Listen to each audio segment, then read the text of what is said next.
Welcome back to Soccer Wonder Kids. It is Monday, July 25th. We got a lot to cover. Let's dive in.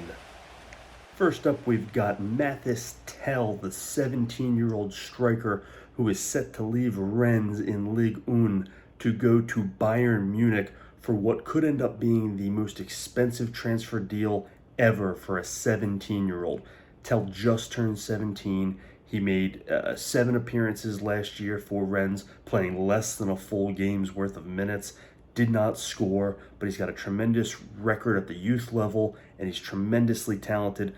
Most reports have this as a $20 million deal with about $8 million in add-ons, which would break Jude Bellingham's 17-year-old record. There were some reports that said it could get as high as 40 million euros.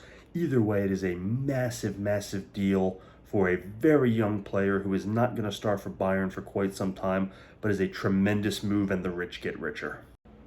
Next up, 20-year-old Liverpool defender Sepp Berg is going to be joining Bournemouth on loan this year. You know, he's a guy that people are ready to write off because he came in out of the Netherlands at age 17 to a lot of fanfare, and there were some reports out that, talked a big game and all this stuff, and he hasn't quite caught on yet. He's been on loan at Preston North End, and now he's going to go back on loan again at Bournemouth, but he's only 20. It is far too young to give up on a guy like this yet.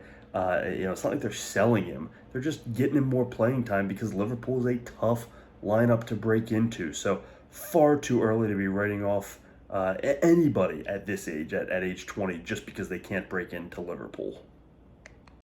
We've talked about a lot of the bad things Barcelona are doing this offseason, and there's been plenty of them, but they've made a few good moves too. For instance, they've just signed 17-year-old Unai Hernandez out of Girona, and this is where they should be spending their limited resources on good young talent. Hernandez is one of the top young Spanish players anywhere. He's an attacking midfielder with tremendous pace and speed, and this is where they should be rebuilding from the future rather than throwing money at other places. But I digress. This is a great move for them and gives them a core to build around. He just played a little bit of first-team action last year. He's probably not going to make an impact this year, but his time's coming.